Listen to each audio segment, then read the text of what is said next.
Special thank you to my patrons for helping make this video happen. You are currently watching one of the most impactful rivalries in the history of college sports.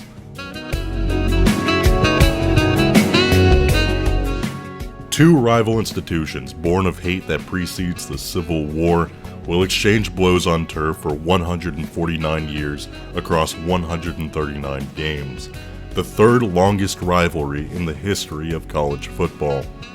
More impactful than its longevity is its impact on the game, and pop culture, and tradition, and the very survival of the sport. It is a series so important that it can be called nothing less than the game between Harvard and Yale.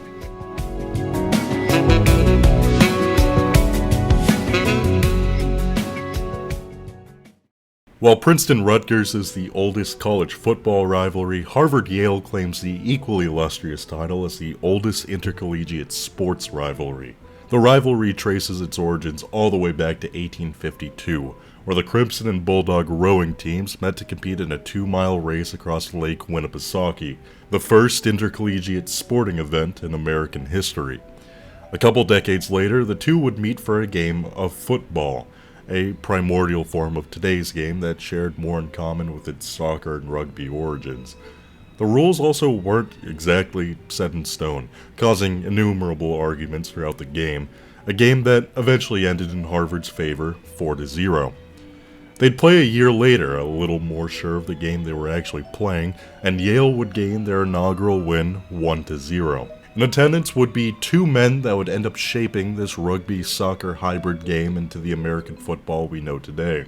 One was on the field, a diminutive Yale halfback by the name of Walter Camp. You don't mean to let this child play, do you?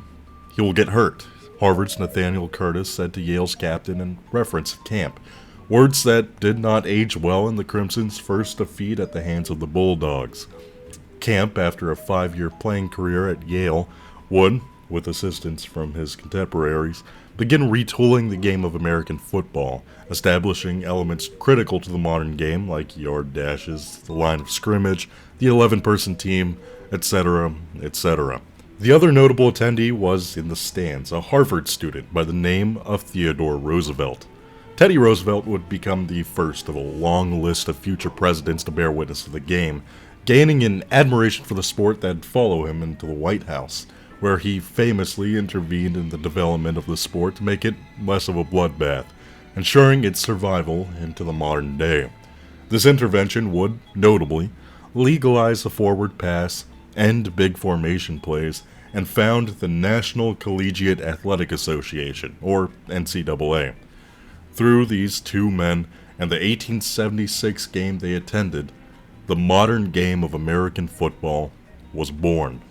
The early rivalry would soon become more than a yearly intercollegiate scrimmage, blossoming into America's first major football rivalry. The two would play in front of tens of thousands, a crowd almost non-existent anywhere else in the nation for such a game. The Harvard-Yale game would soon become synonymous with the term rival, so much so that it was referenced by name in a book about another famous rivalry you might have heard of, Moby Dick.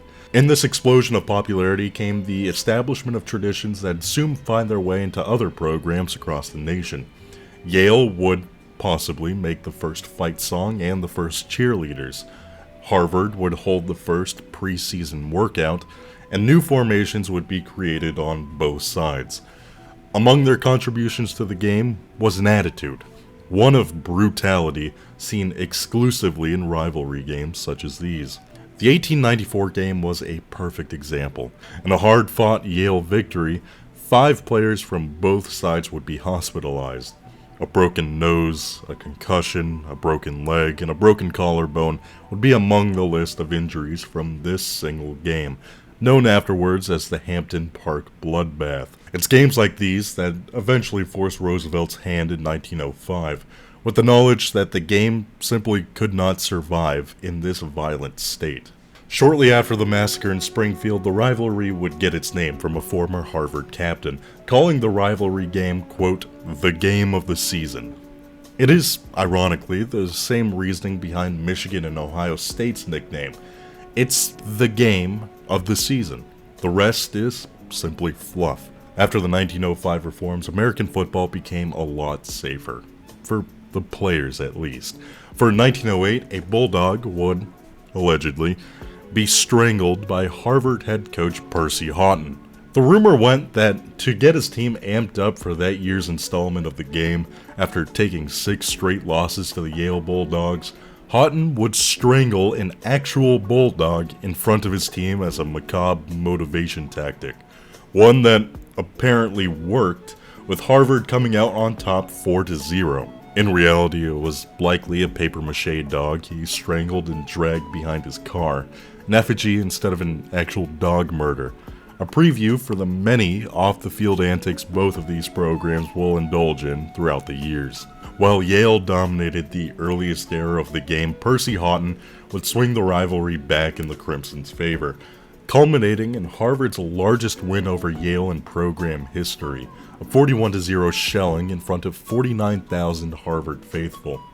Both of these Ivy teams would, throughout this early era, assert themselves as college football's finest, with Harvard winning 8 recognized national titles and Yale winning a whopping 18, still the most of any college football program.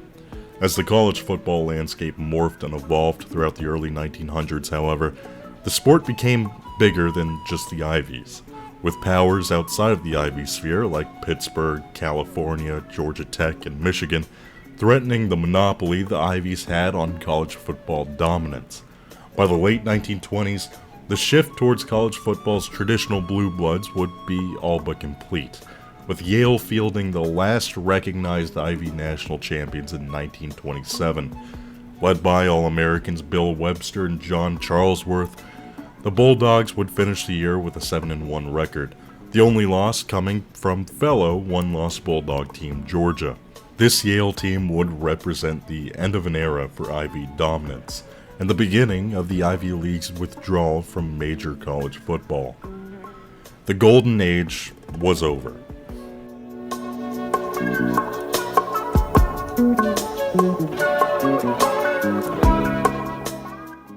In rivalries between prestigious academic institutions, pranks are commonplace.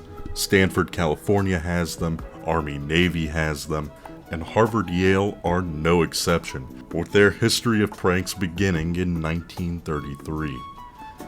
Yale has a live mascot by the name of Handsome Dan, with the first being bought in 1889. The dog, reportedly, hated Harvard just as much as the players did, a trait that, to the dismay of Yale, did not appear in Handsome Dan II. Shortly before the 1933 game, the dog went missing, reportedly kidnapped by 2 men in a Chrysler Roadster heading towards Cambridge. It was clearly Harvard, but their plans wouldn't be known until after a 19-6 Harvard upset win, where a photo would begin circulating in the press of Handsome Dan II licking hamburger meat off the boots of John Harvard.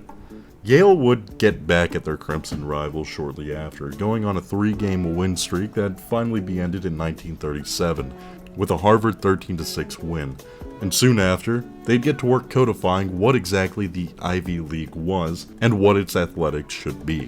The 1945 Ivy Group Agreement was the Ivy League's first codified step towards their self-isolation from the rest of college football. Why today they don't participate in the FCS playoffs, why they're in the FCS at all, why they don't hand out athletic scholarships, all of it can be traced back to this 1945 agreement. The agreement banned scholarships in postseason play, the former to combat the rising trend of booster networks and under-the-table dealings, and the latter to ensure athletics didn't interfere with schooling. Both tenets would drive the league away from the rest of the nation, holding firm on maintaining the amateur nature of college football. In 1948, the Harvard-Yale game would be hit with another prank. However, the culprit was neither Harvard nor Yale, instead coming from another of Harvard's rivals. The relationship between Harvard and MIT is, in many ways, the relationship between old and new money. The pompous great-grandfathered in snobs at Harvard and the eccentric new blood nerds at MIT. A cultural divide turned intercollegiate rivalry that would express itself numerous times during numerous Harvard-Yale games, beginning in November 1948 with a lot of primer cord. MIT students had placed primer cord, the explosive cord used to detonate explosives, underneath the turf at Harvard Stadium, aligned in a way that, once detonated, would burn a huge MIT onto the field of play. The Harvard groundskeeper would find it and expose the wires to entrap the culprit. When an MIT student was found lurking around campus, concealing dry cells under his jacket, he simply explained, quote, "All tech men carry batteries for emergencies," getting away, albeit with the cord never going off. Harvard would end up winning 20-7, snapping a 4-game Yale winning streak in the process. 7 years later, and a senior end by the name of Ted Kennedy would suit up for the Harvard Crimson. The Kennedys were Harvard royalty, with Ted, alongside his brothers Robert F. Kennedy and John F. Kennedy, all having experience on the Harvard football team, with RFK playing in the 1948 game following the attempted MIT prank, and JFK joining the JV League before leaving due to injury. Ted Kennedy would end up seeing the most playing time, even being offered the opportunity to play for the Packers before opting to continue his studies. In his final Harvard-Yale game in 1955, like his brothers in 1948, he'd see another prank be etched into the history of the game, with Harvard releasing a horde of greased piglets on the performing Yale band. It would end up being the only Harvard win of the day, with Yale winning out 21-7.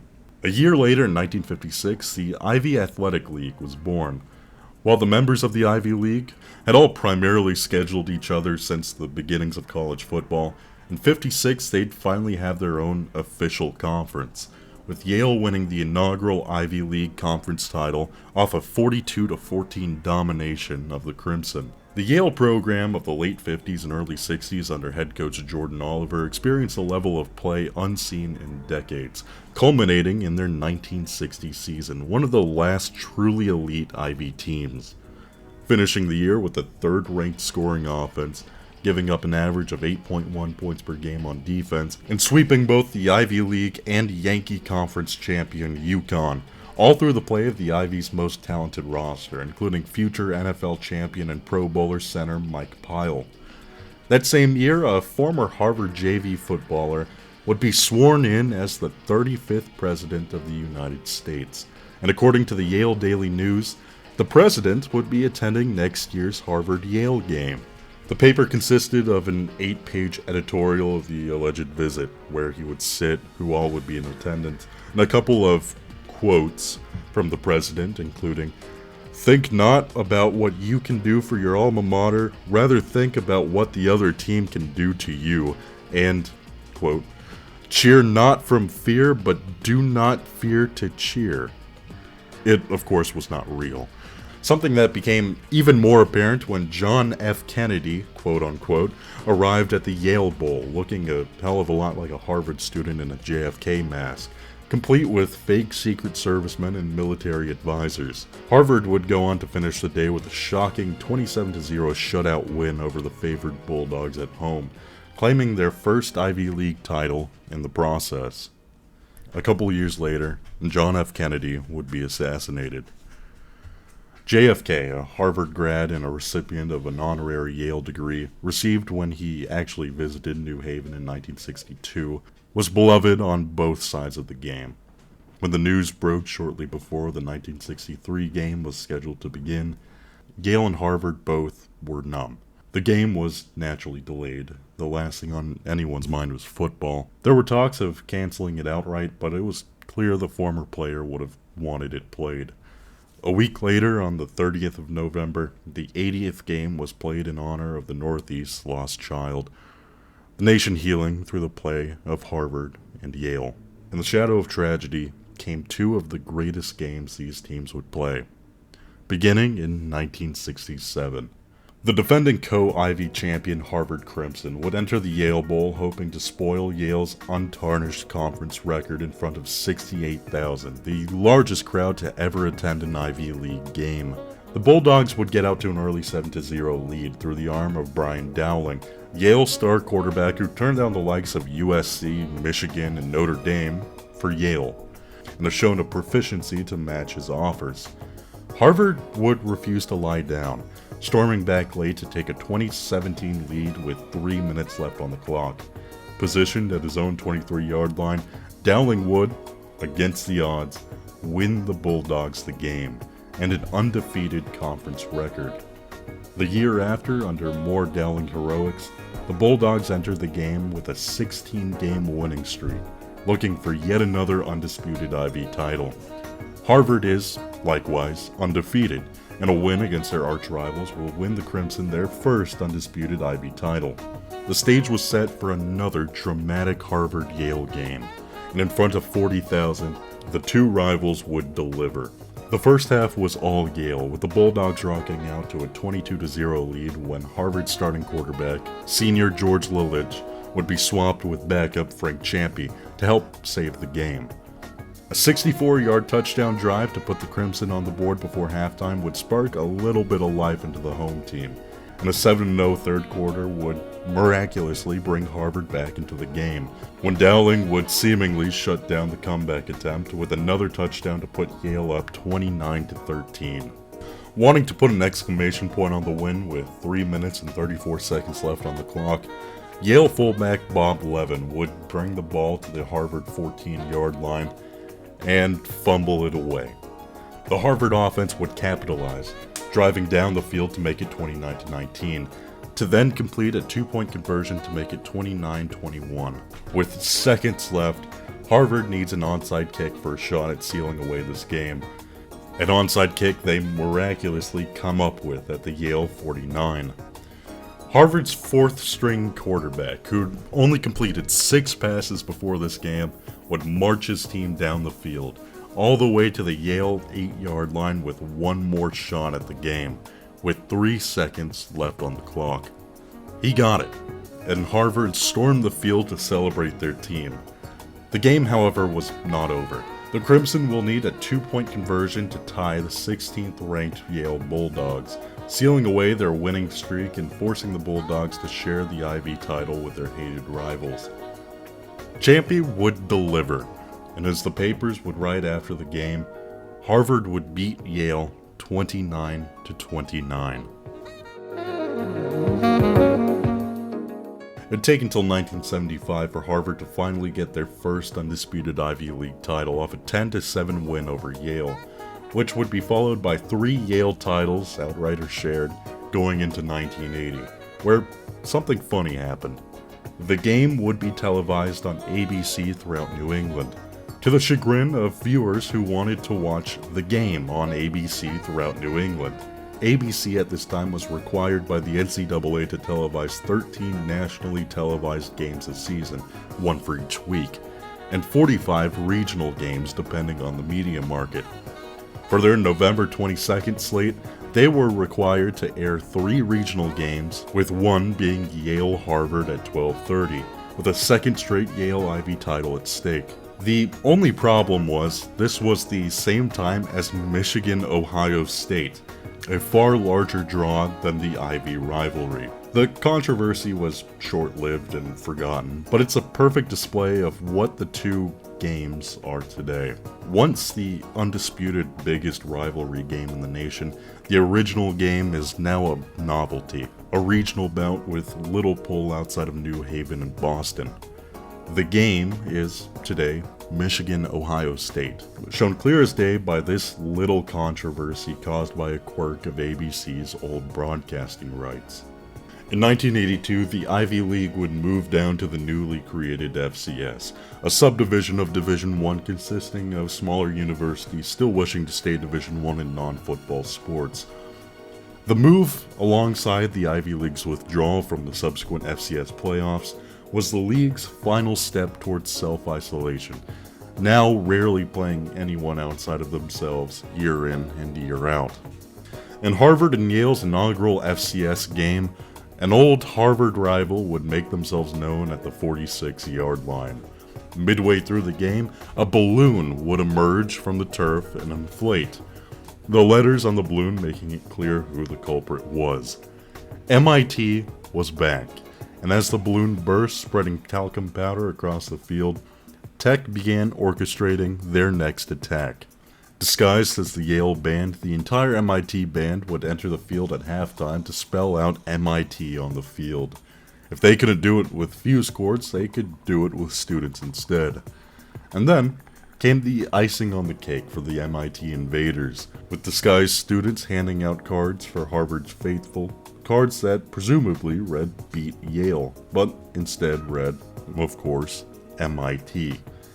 It was MIT's greatest, quote, hack of the game, and despite a number of MIT hacks occurring afterwards, it remains Tech's magnum opus. The Ice Bowl was an infamous NFL championship game played in Green Bay, Wisconsin between the Packers and Cowboys, known for being the coldest game ever played in NFL history, being played at negative 15 degrees Fahrenheit with a negative 36 degree wind chill. Turns out, almost exactly 20 years after, the game would have its own mini Ice Bowl.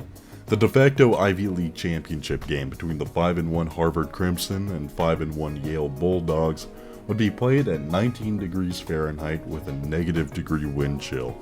The band could hardly play, and the 66,000 in attendance would be forced to come up with creative ways to fight the cold. A full-length raccoon jacket here, a Davy Crockett cosplay there, constant beating of the hands and feet just to keep moving, and the hope that the body heat of 66,000 people would be enough to fight the cold. The two rivals would fight the cold too, possibly more than they fought themselves, with the air game all but eliminated from the Crimson and Bulldog playbooks.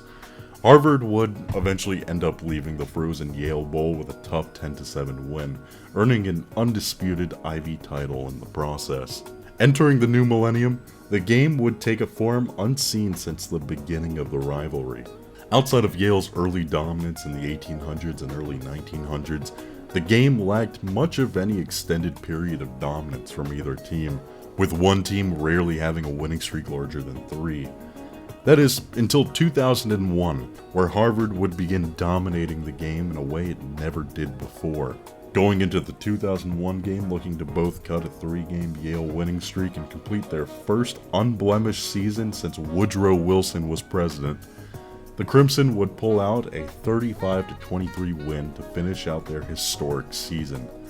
Yale, on the other hand, finished 2001 3-6, good for last in the Ivy League.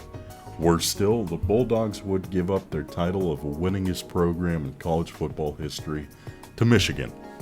A development unfortunately bound to happen, with the Ivies playing on average 9-10 game seasons.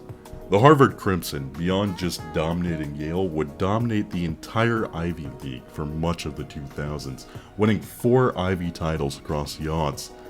The most notable coming in 2004, off another undefeated season, and another installment of the game. Through some early Harvard Fitzmagic, the Crimson and their NFL-bound quarterback would notch another commanding win over Yale. On the field, at least. Off the field, Yale won in decisive fashion. Yale students, having seemingly taken notes from MIT, disguised themselves as the, quote, Harvard Pep Squad, and began passing out cards to the Crimson faithful. They claimed the cards would spell out, Go Harvard. It, of course, did not.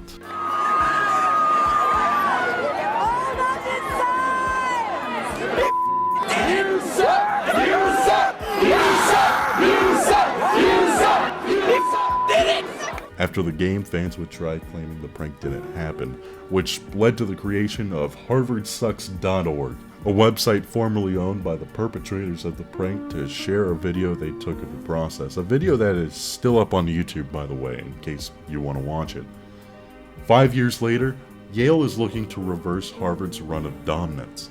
Coming off 2 straight Harvard victories, the Bulldogs would find themselves up 10-7 late in the game, unbelievably close to their 3rd win over Harvard since 2000. The Harvard defense would stay in the fight, though, forcing Yale into an obvious punting situation in their own territory at 4th and 22.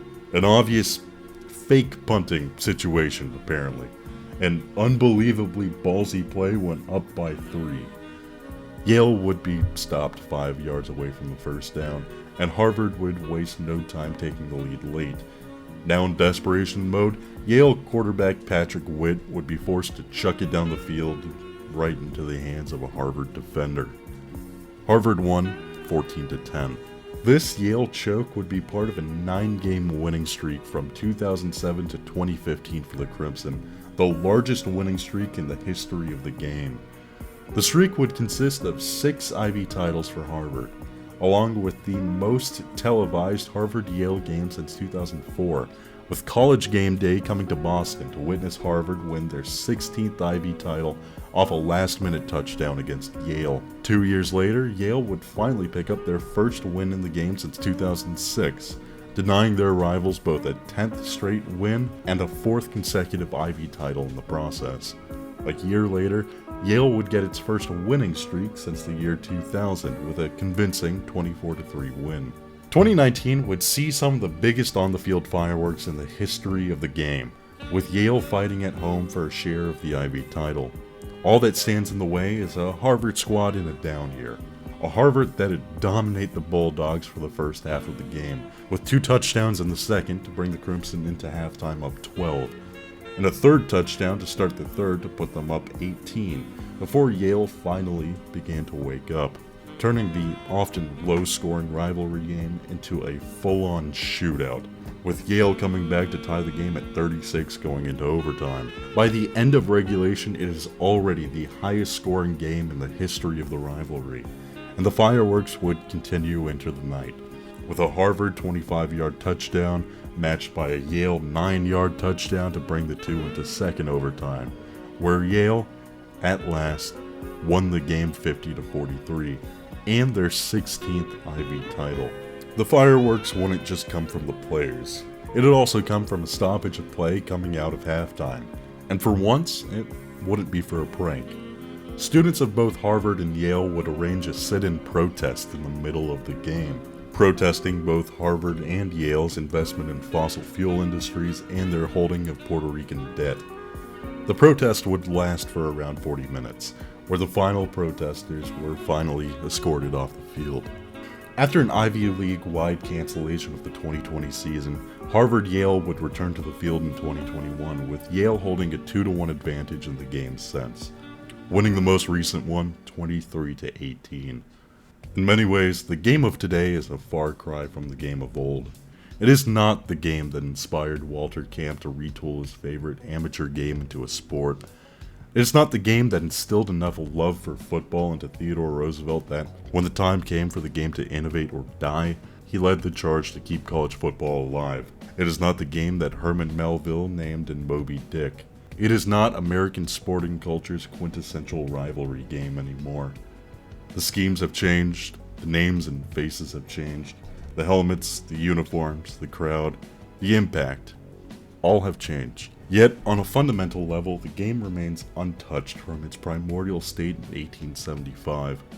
It still often determines Ivy dominance. It still attracts tens of thousands to each school's hallowed grounds. It is still Harvard and Yale's game.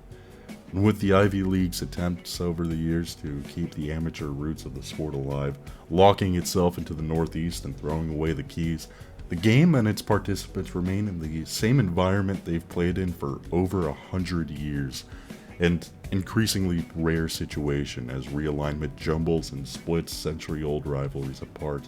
In this sense, the game maintains its title as the quintessential college football rivalry, forever unchanging, forever heated, forever played.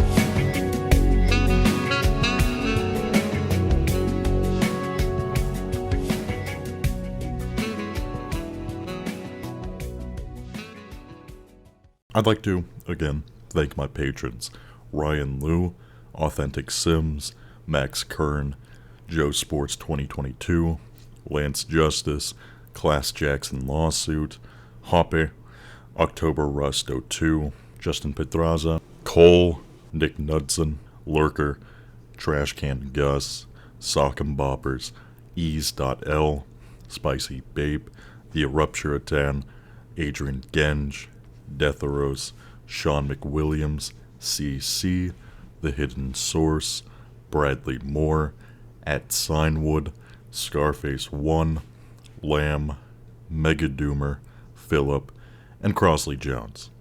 Thank you for watching, and I hope to see y'all in the next video.